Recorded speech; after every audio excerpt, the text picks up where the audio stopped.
All I know is that first, you've got to get mad. You've got to say, I'm a human being. God damn it. My life has value.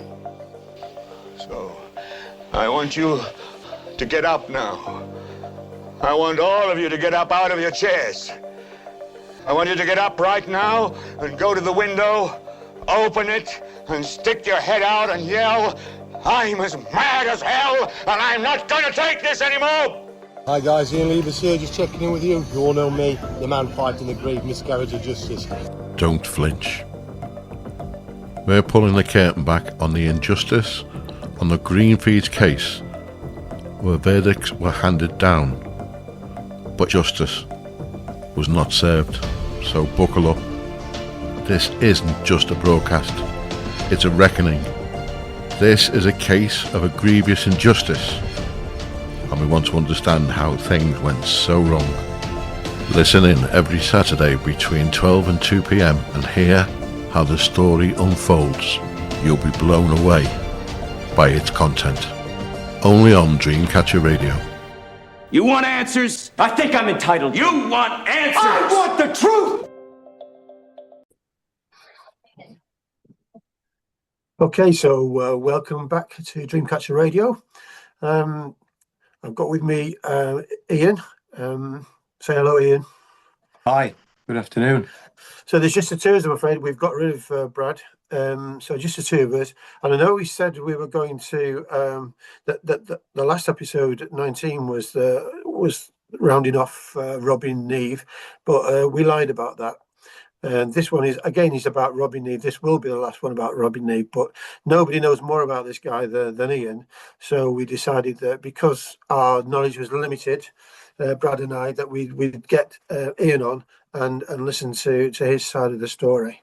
Well, can I just say something there, Phil? You've just said you've lied. Well, let me tell you, God detests liars. Boy, these who's been responsible for these deaths, boy, do they like to hail at me that I'm a liar? Oh, dear. We're obviously mixing with the wrong people, Ian. This is the trouble. We must be. Yeah. I think the first thing I want to say, basically, is something that I've not said for a while, is that obviously my condolences go out to the families of the two guys that died in the tanker. I think that goes without saying for all of us, really. As far as Dreamcatcher Radio, Brad and myself are concerned, we're just basically asking as many questions as we can so that we can get it clear in our heads what we think went off on the night. But I think we have to say that. So anyway, let's cut to the chase. Robin Neve again. Perhaps you give us your initial thoughts on Robin Neve then, Ian. Well, before we go there, Phil, I want to just come back on what you've just said. I'm sorry. I'm having to change my stance. For the 3 years that I've been very vocal, I've always given my sympathies to the families and, of course, the two men that died. Now, the two men that died should still be here. If you sat in the court, as I say, on day one, Richard Draycott, that trial should have stopped. And so I'm sorry. I don't give my sympathies anymore. And I'm not going to make no apologies because those families know the truth. They know the truth. They watched that CCTV footage. They saw people refusing to identify themselves on CCTV footage. They saw Draycott say it wasn't him twice. It should have stopped. They saw Curtis say that it was him. Well, it wasn't. It should have stopped. They saw Dave Maruniak deny it was him, claiming that they all wore the same clothes and it was elsewhere. It should have stopped. They saw Mike Maruniak come in, claiming that it wasn't his father and it was elsewhere. It should have stopped. And then to make it worse, Jack Maruniak the next day refused to look at the TV screen in a Crown Court trial. It should have stopped. And so, no, my wife has nearly done 4 years and those families know the truth. They know from what we've been saying that this is all wrong. Why don't they go to the Leicester police themselves?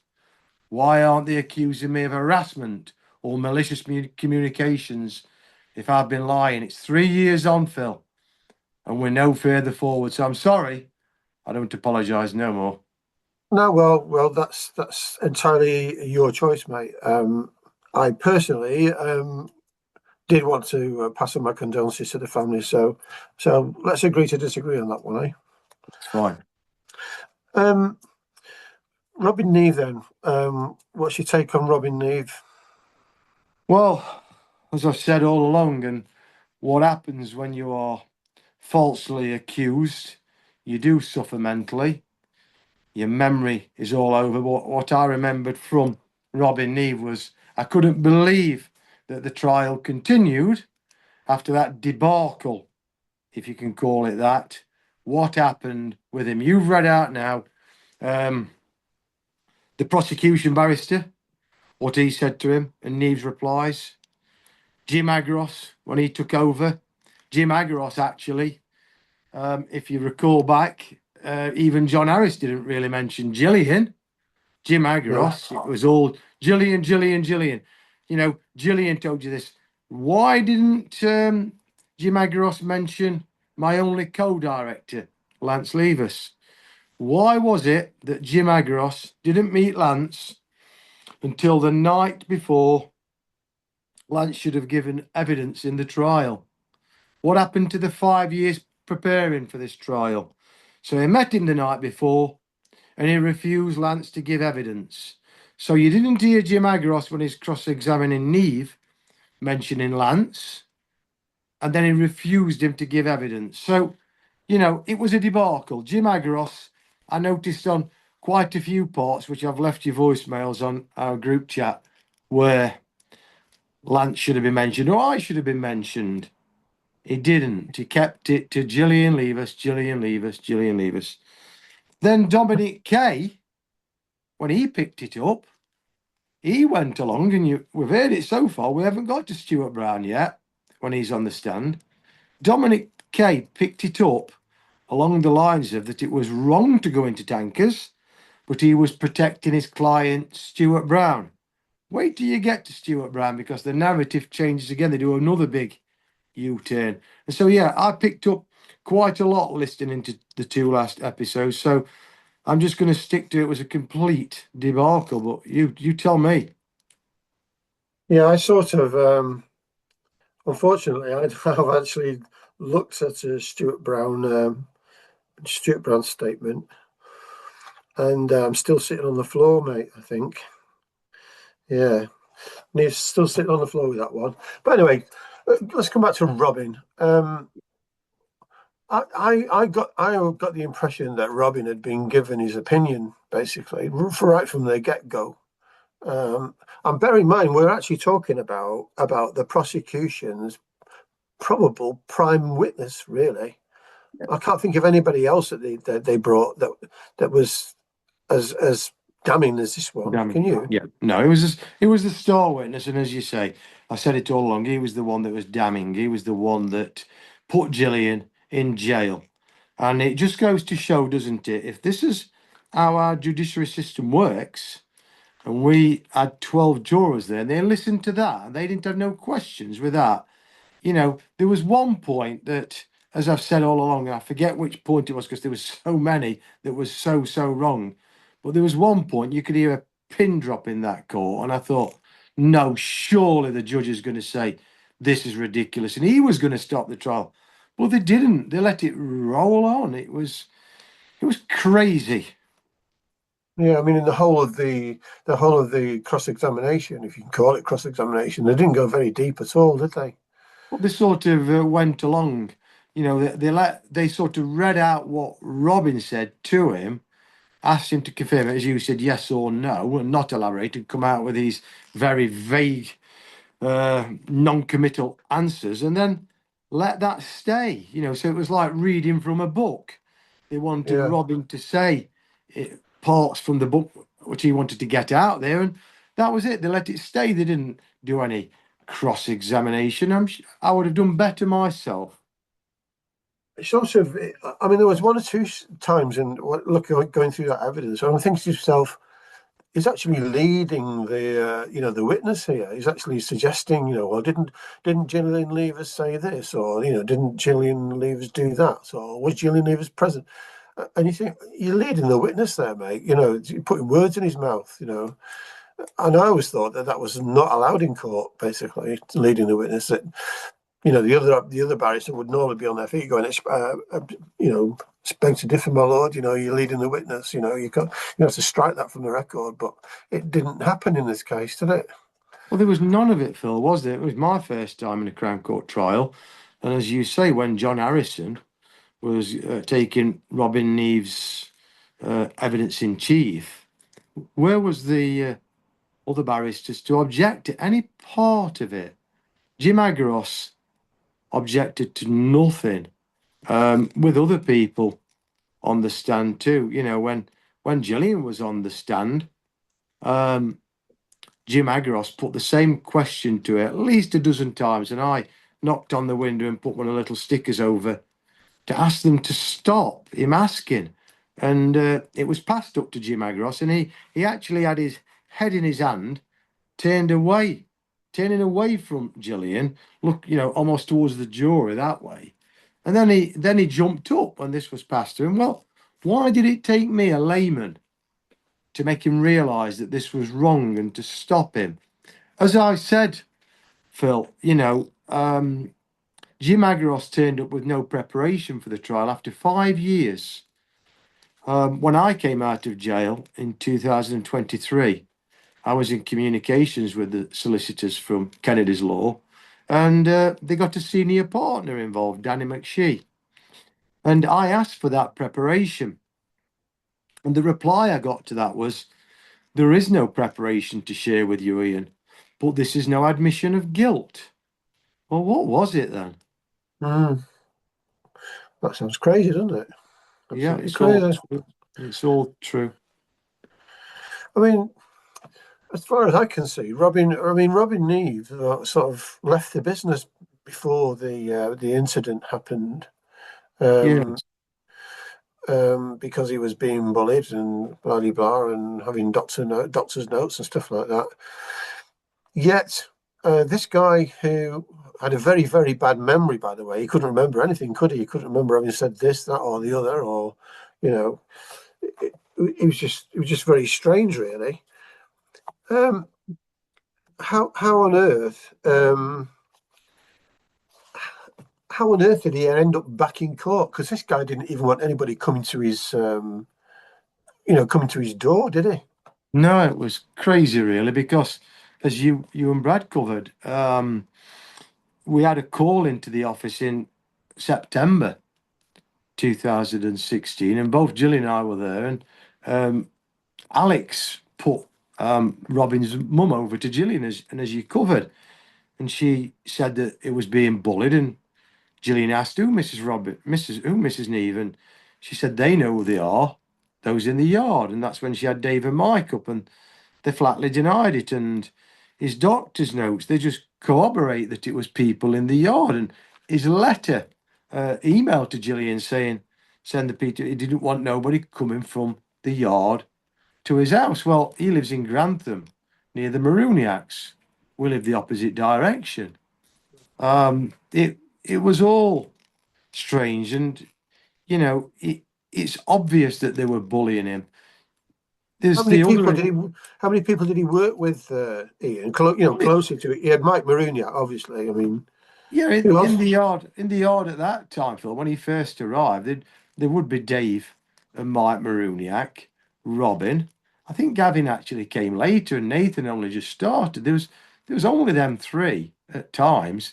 It was only in 2016, when we weren't there, when Coca-Cola had changed their pack code and we put the extra can crushing line in, that we employed more people. Stuart Brown came in 2016 when we semi-retired, and he bought Pat Rutherford from him. Pat was the yard man at Wayfeeds. And so Pat came over as well. And it was Stuart that set on the Polish workers in 2016. And that wasn't until the latter part of 2016 when we was getting really busy. So you'd got periods when it would have been just Robin, Dave and Mike. I don't think Will was there at the start then. He mentioned Stevie Webb.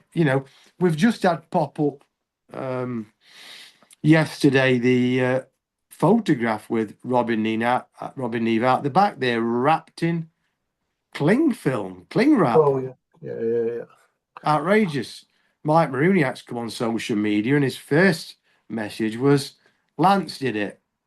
Then it went on to Stevie Webb did it. Then another message came through. It was Lance, Will, and Stevie Webb. Well, have you ever heard? Did you hear Robin mention Stevie Webb or Will at any point? He only mentioned you and Lance at one point, didn't he? Yeah, he had to get over that it wasn't, Gillian couldn't have been bullying him, so he introduced us and called us characters, when really he always called me Mr. Leivers. He was very polite, he was a young gentleman. He had no aggression, he didn't swear, he spoke very softly. And when I first met him, he always called me Mr. Leivers. And I say, Robin, it's Ian, as I do to everyone, Phil, Yeah. $1 million question then, Ian. What was driving this guy? What was his motive? Well, I have discovered, and I have a recording that confirmed that Gavin was selling drugs for the Maruniacs, and they'd moved up to selling cocaine. And so it does lead us, doesn't it? I mean, is it speculation? But it does lead us down there, doesn't it, that Robin was involved with the drugs trade with them, and there's been a bit of blackmail here. They certainly were bullying him, and there was nobody else there. They can't suggest, which he introduced in the trial, that Lance and I were bullying him. And let's also not forget, Phil, in 2016, Gillian and I had semi-retired. I heard part of you and Brad speaking where you mentioned coming to the office and who he was speaking to. And it was as though I've only got 4 trucks, mostly, Phil. And it's like as though Stuart wasn't there, as if it was a fly on the wall. What job did we have for Stuart? All this mouthpiece. Well, if he's in the office and he's the transport and general manager, because he set all the lads on in the yard in 2016, it's been like totally taken out of the narrative. But Gillian's been introduced when in actual fact she wasn't there in 2016. Yes, she was after, 2017 she tried to take over the reins. Yeah, because, where did Stuart come from? Where was he before? He was at Wayfeeds before, and he was the operations director. They had 42 trucks, I think it was, and employed 70 men.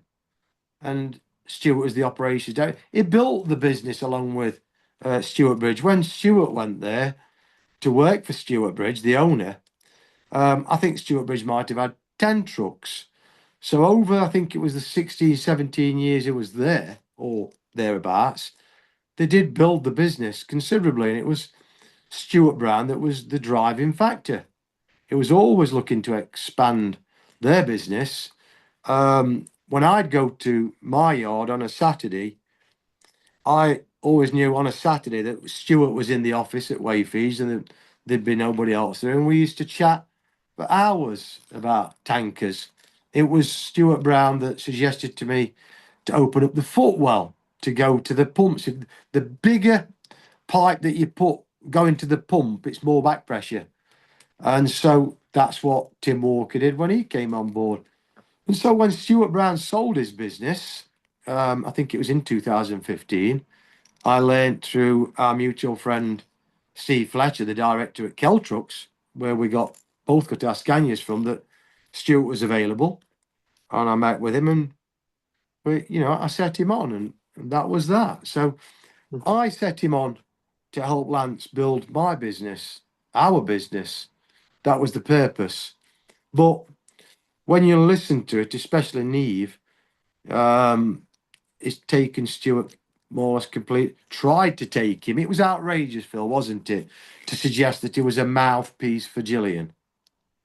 Yeah, I can't understand it because he was in charge of quite a lot of plant at his previous place. He was only in charge of a couple of trucks. You already have 4 or something like that. 4. Yeah. just before I move on, I made a comment, and afterwards I thought, you made up. Was Robin connected to the Maruniacs in Oh, some way? so no, he wasn't, Phil. Beg your pardon. He wasn't a relative. Nathan, who sadly lost his life, as I said, the families, I have no sympathy because they should have come forward and gone to the police. They should have been overturned and the real culprits. But of course, my sympathies are with the boys, the men who lost their lives. That's where my sympathies were. I want justice for them. Yeah, I got confused with all these characters, I must confess. Yeah, Was it was Nathan going out with one of their daughters? Or something? Nathan was a cousin of Jack Maruniak. Right, okay. And it's through marriage, because Mike Maruniak's wife, Claire, is his second wife, I think, or it's his first wife, but Jack isn't his son. So yeah, it's through marriage. Right. Yeah, I recall somewhere one of them was going out with somebody's daughter, but I mean, by the by, I've got that wrong. So Yeah, no, it, it's we're all okay, but fallible. it's so complex, isn't it? Even getting the names right at times, it is. Yeah, I get them absolutely. wrong myself. Yeah. So, what, what, what we know that Robin had personal issues, and we also know that he was bullying. He was being bullied. That was Nathan, Phil. Yeah, Gavin. yeah, we've Yeah. gone. Oh, right, okay. Yeah. Gavin had the personal issues. He was alone and he was living in a bed sit. And Gillian felt sorry for him. We spoke about it this weekend on Saturday, how she helped him. She helped him quite a lot. And, like the eaters she gave him for his bed sit. And as we've said, that week he'd just come to see Gillian for £1,000 loan. And she would have given it to him. No Yeah. objection at all. I didn't learn until 2017. Dave Maruniak told me that he sent him for it. And the recording that I hold now confirms that Gavin was selling drugs for the Maruniak family. The trouble with, from what I hear, of selling drugs for people is that eventually you end up using more than yourself, and you Yes. sort of, the bill becomes yours rather than somebody else's. Yeah, well, the police should have asked the questions where Gavin got his drugs from that day. You'd have thought that's what we employ the police for.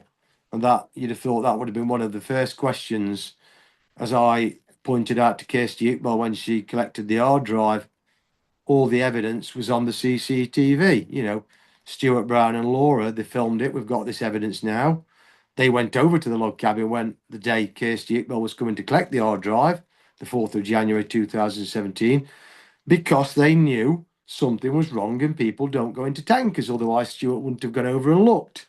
And then, if you remember, there's Laura's filmed on her phone that Nigel Curtis is smoking. It doesn't smoke. Now, I told Kirsty Iqbal everything was on the CCTV footage, and she shouldn't have hid it from me for 5 years. That wasn't right. We should have all gone through that CCTV footage. Indeed, in my police interviews, it should have been presented to me to identify my staff. Well, yeah. Well, they all should have been identified, but I think they couldn't even identify themselves, could they? Well, Phil, as you know, in the Alucan trade, they identified them.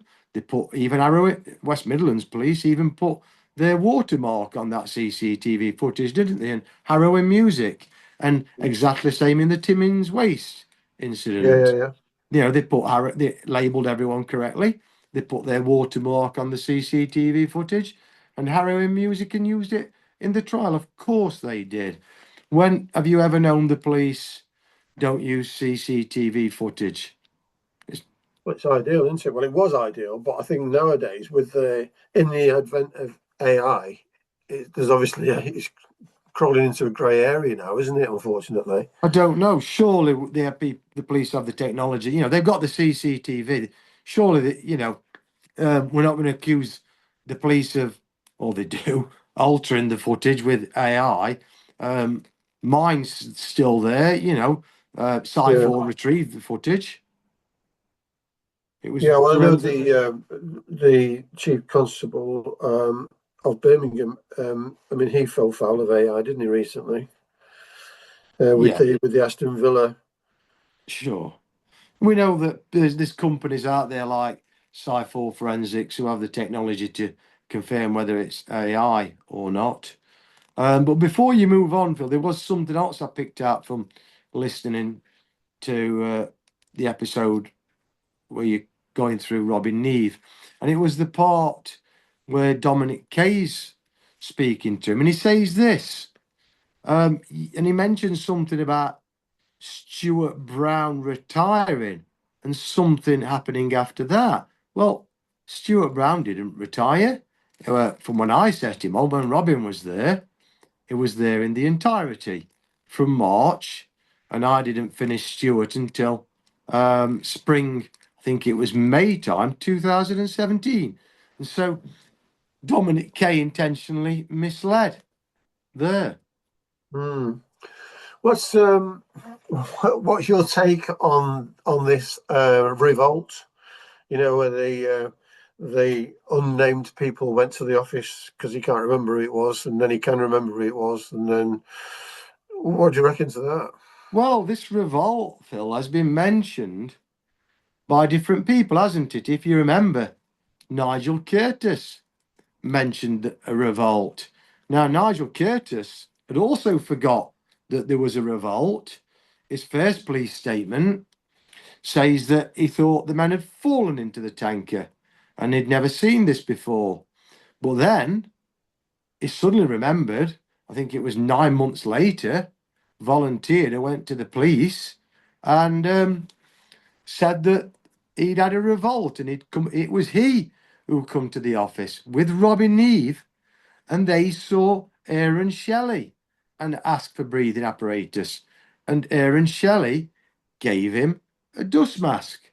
Now, Robin Neve didn't mention Nigel Curtis with him at all, did he? No. So another great big elephant in the room. Hmm. It's strange that Aaron would give him a dust mask when he's asking for. Yeah. It simply didn't happen, Phil.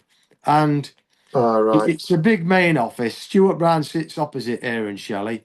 So Robin Neve and, according to Curtis, it was those two come to the office asking for breathing apparatus and get a dust mask. Where's Stuart Brown in all of this? Because it's just one big open office.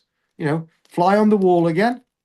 So Stuart Brown take it. Where's Aaron Shelley, who was taking over my role as the MD? Where's Alex Fortune? Where's someone ever mentioned it out of that office? This happened. Where's Lance on that day? Where is Nicky Johnson Maruniak on that day?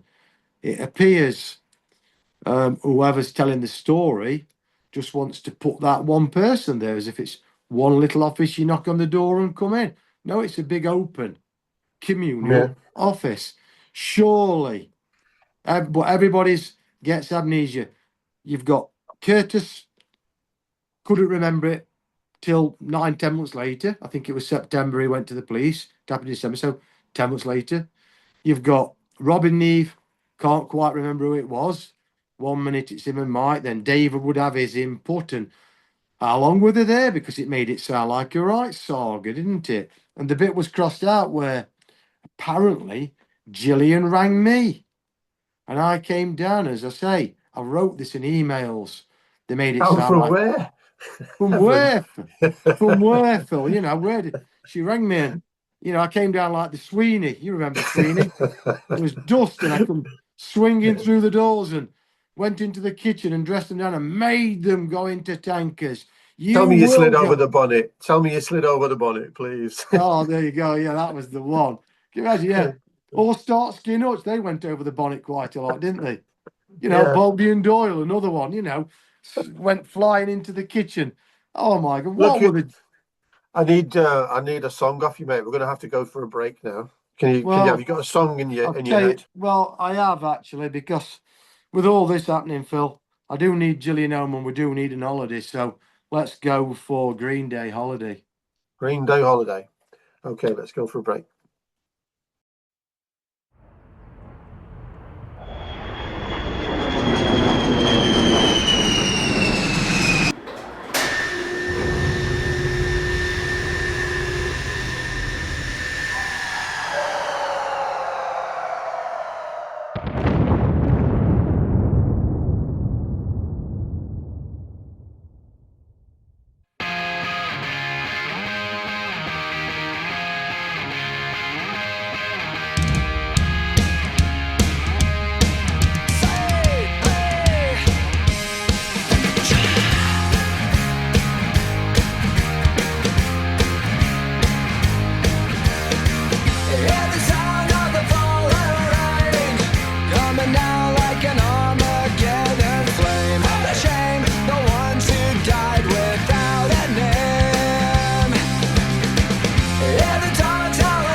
Okay, so welcome back. That was Green Day and something we all need, Holiday. Ian, let's carry on with this revolting scene in the office. Yeah, sure. Quite interesting, Phil, because in the break, someone who's been listening in mentioned, did this really happen? And I think because you hear it said that much, people start to believe that this insanity thing could have happened. And as we say, when we joke about it, it does sound like, you know, Starsky and Hutch, the Sweeney, you know, Bodie and Doyle. It was outrageous to even suggest that there could have been a revolt. And let's break it down, Phil. You know, we've got Nigel Curtis claiming that his revolt was with Robin Neve. Robin Neve felt sure or wasn't sure. It could have been, might have been, must have been him and Mike Maruniak. Always had Mike with him, joined at the hip, and Dave Yeah. Maruniak. But what about other people in the business, Phil? Because this revolt, if Gillian had to call me and I come flying down, what about the staff kitchen, which is just to the right when you come through the main doors? As you come into the main doors of our office, for everybody to understand, you've got the foyer as you come through the double glass doors. And then on the right side, you've got a big glass panel and a big glass door. It's one huge panel, aluminium, that goes into the kitchen. So it's completely open. That's on the right hand side. And then on the left hand side, it mirrors the staff kitchen. So if you like, from the main office, from the width of the main office and the width of the kitchen, you can see straight through, apart from the two doors, so you won't be able to hear what's going off. But they can see into the kitchen can see into the main office. But here we have this revolt, and only the culprits that's caused these deaths, whether it be murder, whatever happened, they are the only ones talking about this revolt, but nobody else in any statement mentioned a revolt. Not Stuart Brown, not Aaron Shelley, not Alex Fortune, not even Nicky Maruniak, not Lance Leivers, myself, Gillian, and no staff that potentially were on their breaks in the staff kitchen. No drivers who would have been in the yard either tipping or loading. Nobody. And so this revolt that has almost been embedded in us as if it really happened was never mentioned by anyone else. That's not strange. That's true facts that this just did not happen. It doesn't actually meet the requirements of a revolt for me. I mean, the revolt for me means, you know, shouting at the tops of voices and going, you know, you can stud off, I'm not doing it. You know, end up, find somebody else, you know, and you know, storming out, slamming doors, stuff like that, throwing sandwiches. That's a revolt, you know. But like you say, nobody can recall it. No, you're right, Phil. It's a major incident. Over where I'm from, Selston, just a little bit further on, there's a very small hamlet called Pentridge. Now there was a revolt, and it was a few hundred years ago, and they were all executed because it's a major thing, a revolt, isn't it? But they remembered that then, didn't they? Yeah, I remember that. So, you know, this major event, a revolt. Well, you know, I don't know what I was running down there. I don't know what power I had over these people, but you've got a revolt. And then let's look at the facts. Robin Neve actually does leave because he's being bullied, but there's no part of his medical records that puts it towards us. It was the people in the yard. What about the Maruniaks, you know, and all the others that work for me? Why was weren't his personal setup, Ian? Sorry to interrupt you. What was his personal setup, Robin? I beg your pardon. Could you explain that, Phil, please? Yeah, was he married? You know, living in a six-bedroom mansion? No, not at that time. I don't believe so. No. No. Well, did he have a girlfriend and stuff? Was she pregnant? No, so that was Nathan's girlfriend who suddenly died. Yeah. Right. Okay. Yeah. So he wasn't living with a woman then.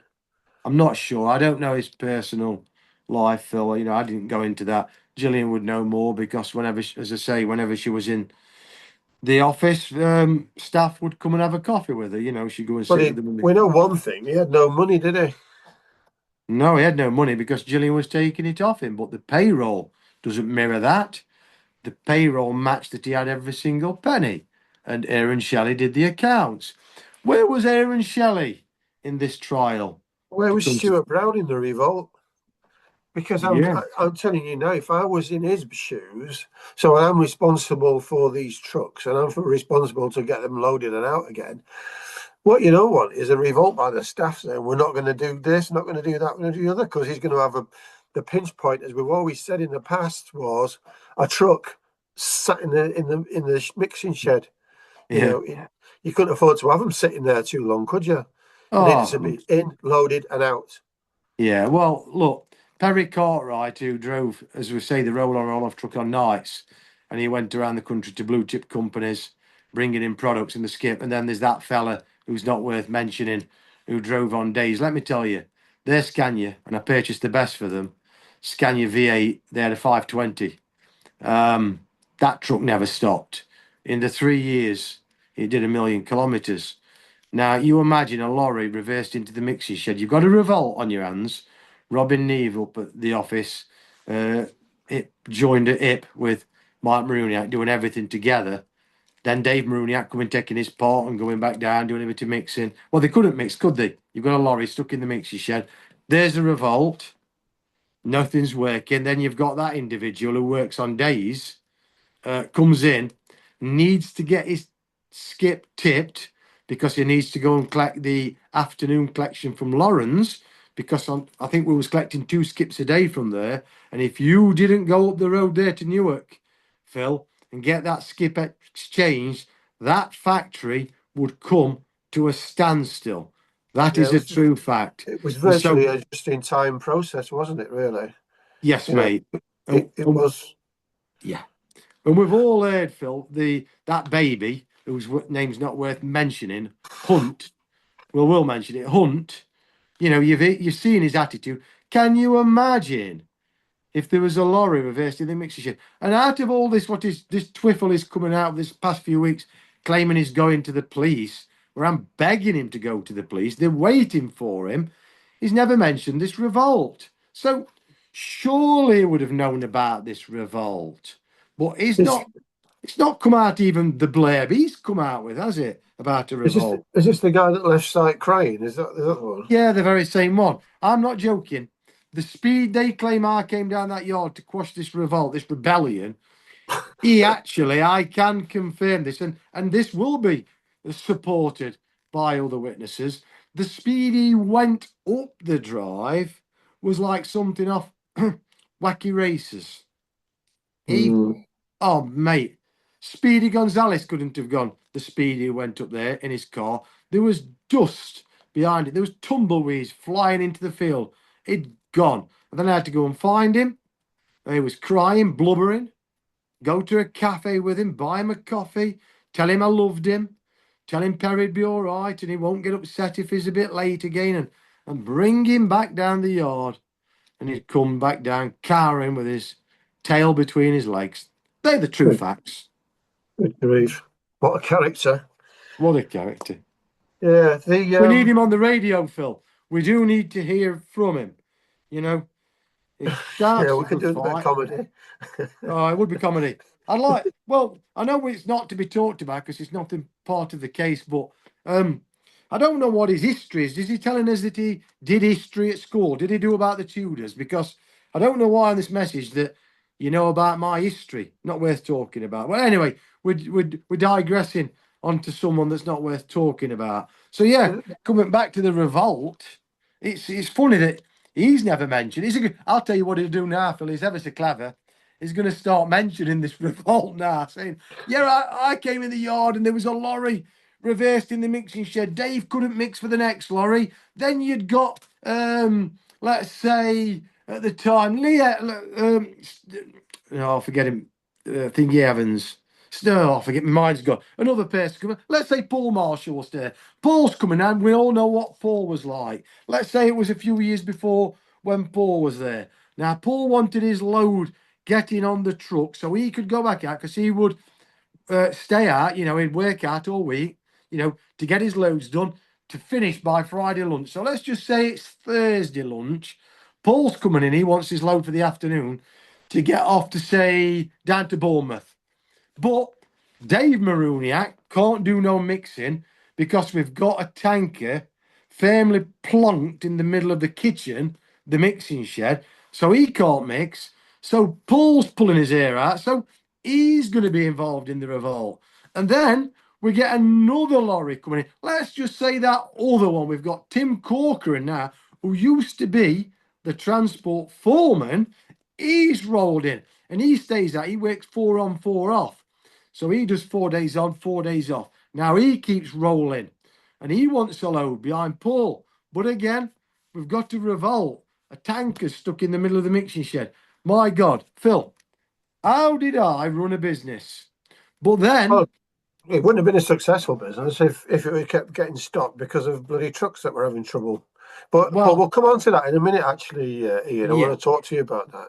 The other thing I want to mention to you is when Robin was being interviewed, surreptitiously they talked about this photograph. Right, yes, the famous photograph that appeared. The famous photograph. The famous one single photograph. And as soon as that appeared on Sunday night, it was as if the wheel had been invented. Fiona Draycott piped up, yay! Photograph. Mike Maruniak come out of the woodwork. Whoa, we've got it. Even, I think it was one of the Rawsons come up. Yes, thumbs up. We've got this photograph. Now, as we all know, I've been waiting for this photograph for 3 long years because it was addressed by the investigators, and as Brad knows, we've been not wanting to talk about it, in 2024 in their 9-month investigation. And the facts from the photograph have gone over to the Criminal Case Review Commission. But Wasn't this photograph used in the prosecution, Ian? It was indeed, Phil. But evidence. It was indeed. It was used. The only photograph used that we've got another one, Phil, in the where you see the barristers when they go to their chambers to discuss things, matters privately. Stuart Brown's barrister, Dominic Kay, says this: there's very little evidence that anyone ever entered a tanker. Now, Stuart Brown's barrister was the only barrister that specialised in criminal offences, criminal law. The others were health and safety. So he knew that there was no evidence, and he knows the law with this. Brad will know a lot more with this if he got involved with this conversation. There was nothing. It was just hearsay, invented. And so, yes, the photograph, Phil. How was it introduced into court, Ian? Where did it come from? Phil, it was in the jury bungle. It was on a big A4 piece of paper, and I actually forget who they did show this photograph. But as Brad and yourself have discussed when you've been going through Robin Eve's testimony, it appears that he was shown this photograph. They needed it, didn't they? They needed to present a photograph. But as we know, since this past week, so yes, coming back to it, it appears indeed it was shown to Robin Neve, yes. Right. I mean, so we don't know where it came from, though. Well, from this past week, we've learnt that Andrew Hargreaves, from what he's said on the short interview with Brad, that the police manipulated his statement, or did he say twisted it, altered it? Did he not sign it? Did they ring him? I cannot remember, but Andrew has confirmed that this photograph inside a tanker wasn't at Greenfeeds.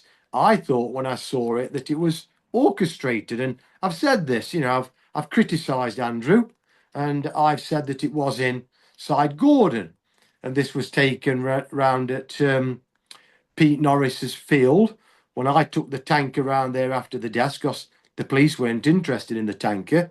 I could have patched it up the next day and used it, but I didn't want to, obviously. 2 men had just died in it. It wouldn't be very respectful. And so you moved it basically so you didn't want to upset the rest of the staff for the next 4 months. That's right, Phil. I put it into the paddock next to the main office. As you come down the drive, that's on the left-hand side. And then I took it round to my friend's field next to his works. And my friend's field, he's got another business. He makes dry feed, and he takes in co-products. In fact, I used to sell him a lot of toffee, chocolates, this sort of thing, and he would grind it with his meal and make a finished feed, a dry feed. And I wrongly thought that this was on what they put in the base of the tanker to orchestrate it after the death to get some evidence. I thought Kirsty Iqbal had said to them, "We've got no evidence. Get me some evidence," when she used to go around to the Maruniacs, because we have on their unused texts between each other saying Kirsty's coming around tonight. I thought she said, "I haven't got no evidence. You've got to get me a photograph of someone inside a tanker." And so I thought they'd gone round to Pete's premises at night because nobody lives there, and they'd covered over the rear hole because there's no pressure washer lamps going through. But like Andrew says, it was at his friend's premises. It wasn't my tanker, and it was taken years before. So he's cleared that up. But it's a pity, like he says, that he wasn't called to trial, because he would have cleared this up in the trial, wouldn't he? So But he made a statement, but he was never called to trial. Yes, Was that statement read out? I believe so, Phil. Yes. Right. But ultimately, what we are saying is that the the prosecution has used a fake photograph to convict Gillian. It does appear so, doesn't it? Because Andrew has flatly denied this. He's put a very plausible explanation as to where it was, and he's confirmed that it was elsewhere. And his actions don't support that he said in a statement that they were going into tankers, because he came to visit me in jail. He wrote to Gillian, I think, several times, and as he said, he popped round last week because he'd got a new Mercedes truck, and he dropped me a message. And I said, "What miles per gallon are you getting out of it?" He says, "We're getting about 18. I said, "No way." And he said, "I'll pop round and I'll let you have a look at it." But I was going to the gym, and as everyone knows, I don't sacrifice the gym for nothing. And so I wasn't here, and he came and had a cup of tea with Laura. But yeah, it appears that it has been fabricated. My first question to you is: was this the only photograph? Because Yeah. in the statement that Robin was making, it almost sounded like they had a photograph, but they had a better view or a better copy or something like that. Really? How strange. That's odd, Phil, because Mike Maruniak, when he was on the stand, he said that he had lots of photographs and he sent them to Gillian. And he was asked, where are they? And he said, "I deleted them all."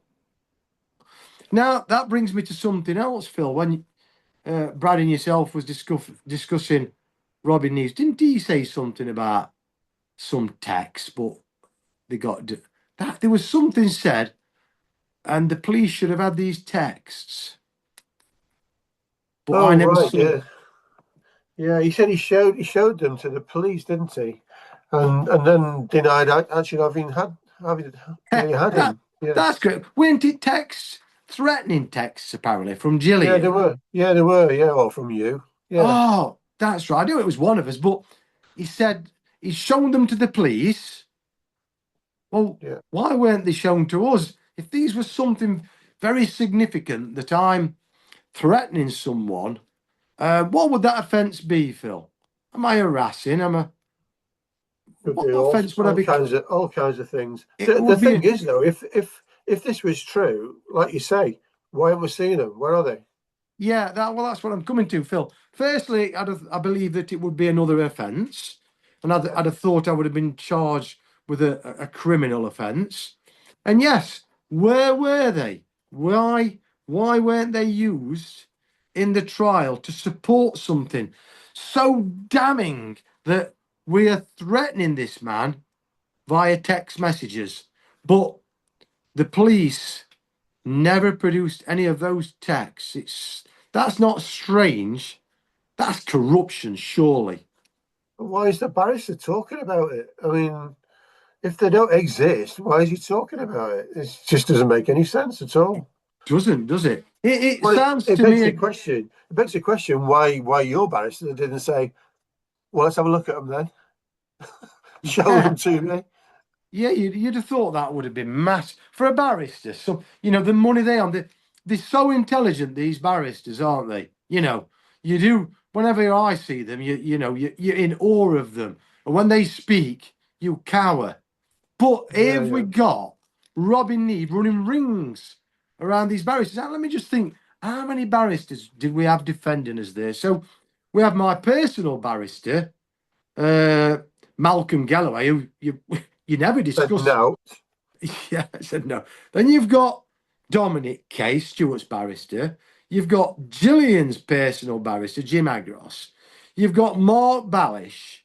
And then you've got Kate, and her name eludes me at the moment. So we've got 5 barristers, and we're allowing someone to claim that there were text messages threatening him. And then he comes out with an answer, but I deleted them and there are no further questions. I tell It's a strange one, this, because I mean, I understand that you could actually ask the chief exec of the phone provider for somebody like Robin, and you can get access to all the messages on his phone. I wonder why that was never done. well, it's very interesting that, Phil, isn't it? Because here we got Gillian given 18 years reduced to 13, served nearly 4 years in jail, but nobody could be bothered to produce what was apparently said in Robin Neave's phone. Something so damning to tell the jury that he's getting threatening messages from the Leiverses, should we say, but this wasn't produced in court. Yet again, something else significant here, Phil. But Nicky Maruniak's phone was downloaded, and in the unused evidence, we have the text between her and Mike. So, and they're absolutely appalling in those texts, stating that they're going to pin it on us and make sure we're never going to be happy again. But this was also unused and not discussed in the trial. But Robin Neaves, why didn't the police? You say they could have gone to the chief exec of a phone company. The police have the power. They did it with Nicky Maruniak's. Why didn't they do it with Robin Neaves? But more importantly, as you say, Phil, why weren't the defence interested in this? I mean, it absolutely fluxes me. I mean, what were your defence actually doing? I mean, things like pay slips and stuff like that you provided, that would prove whether he got paid, Robbie got paid or he didn't, whether he got punished or he didn't. I mean, there was this 1,500 quid that he was supposed to have had deducted from his wages. Do you remember that? It was just twiffle, made up. That's all you can say it is, Phil. When we was presented with these things, I was saying it's outrageous. And Gillian spent so much time giving the night after night after night for years on end, sending over to her solicitor, Molly Mangan, absolutely everything, kitchen sink and all, and everything then should have been shared with my solicitor, James Shrimpton. I wrongly believed my solicitor was like my father, kept everything close to his chest and was waiting for that trial to start, and there'd have been trolley after trolley after trolley with his case that he'd meticulously put together. Because let's not forget, they didn't have a small fee out of this. They charged a substantial amount of money, millions. But there was nothing. James Shrimpton. That's another thing that bothers me is, I've never, ever, ever, ever heard of an insurance company just doling out money. Well, even if they're in the wrong, they're not going to dole out the full amount, are they? Well, you are right in one aspect of it, Phil, because when the hard drive was finally given back to us by Leicestershire Police Force, wiped entirely clean, I had to have it forensically retrieved by Cyfor in Stockport. And that bill cost me over £3,000, around, I think it was £3,500. And Chubb, to this day, have refused to pay me to capture the truth. Why didn't they want the truth revealing? Has anybody been in touch with Chubb, Ian, and asked them? Boy, oh boy, I've had email after email back and forth with them, and they just won't play ball. They funded Gillian's appeal because Jim Agaros wanted it to go in on law points that his colleagues could just dismiss, which they did. And they paid a substantial amount of money through 2023, right up to it going to the appeal court. You know, we've got Danny McShee getting involved, Kennedy's Law being paid, Molly Mangan, Nathan Buckley. They came to see me in jail, paid them for that. They went to see Gillian in jail several times. Meetings with me, meetings with Gillian's family and myself in their offices in Manchester. I think I went up to 3 meetings there. Coming to my home here, they must have charged a fortune in 2023 just to get to the appeal court with law points, and then refused to fund anything after Gillian's appeal failed. My appeal, they said they wouldn't fund it. They said they funded Gillian's appeal because of the severity. All right. It's all very, very strange, is it not? I mean, we've not even really touched on Stuart Brown, have we? Really? Because I mean, I've downloaded his statement, and it was just shocking, really, for a change, complete change. What do you reckon why there was a complete change in Robin? I mean, one minute he was all lovey-dovey with Gillian, and the next minute he's wanting to shove knives in her. Yeah, I mean, of my opinion, I think he owed money to people. I mean, I think that's what I'm thinking, that he owed money to somebody, and that's why he was getting bullied, and that's why he changed his tack, and that's why somebody who really should be living in a cave in Wales decided to come out and go to court. What do you think? I think I entirely agree with you, Phil. And let's not forget the recording that I hold confirmed that Gavin was in a very similar position, a similar situation to Robin. He owed the Maruniac family money. He was in debt to them.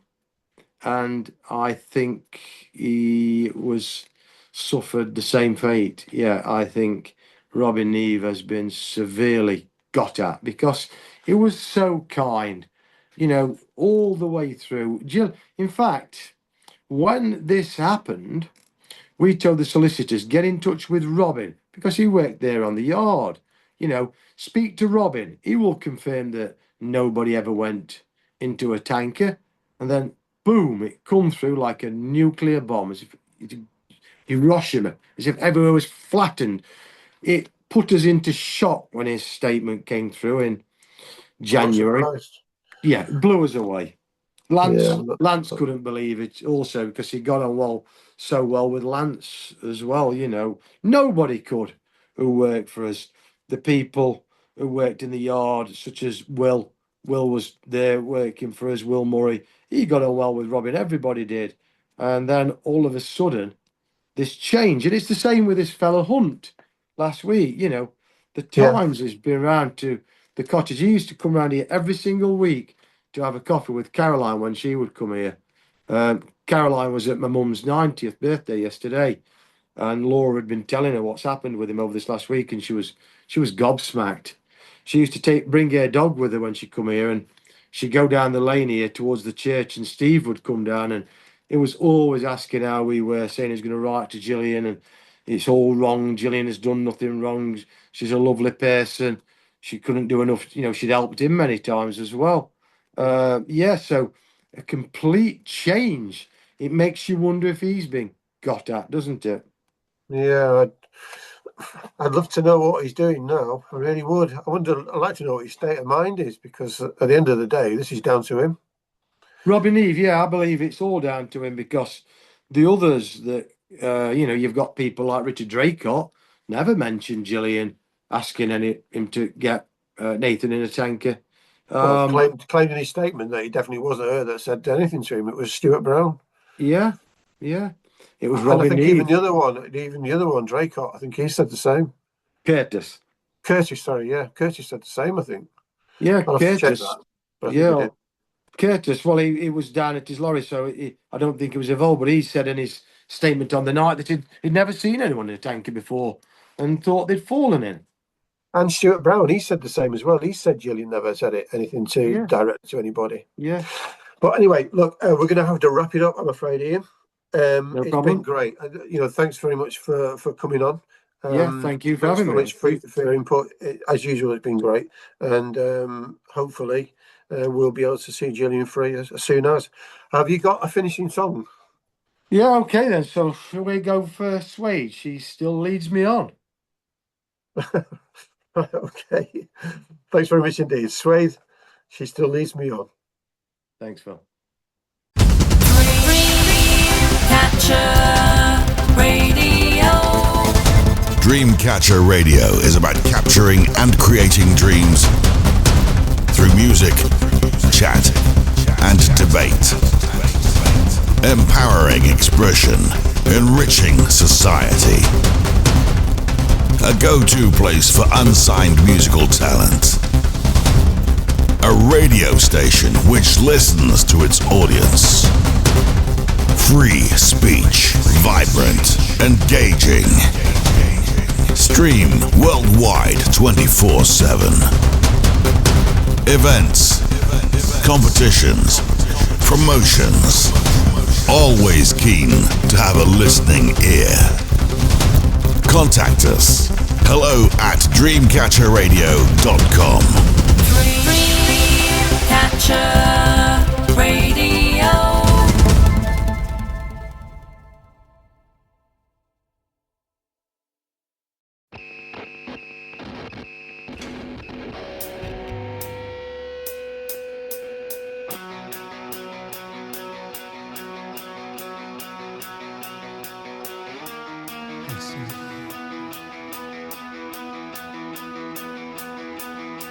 Sometimes cease and I think of other things I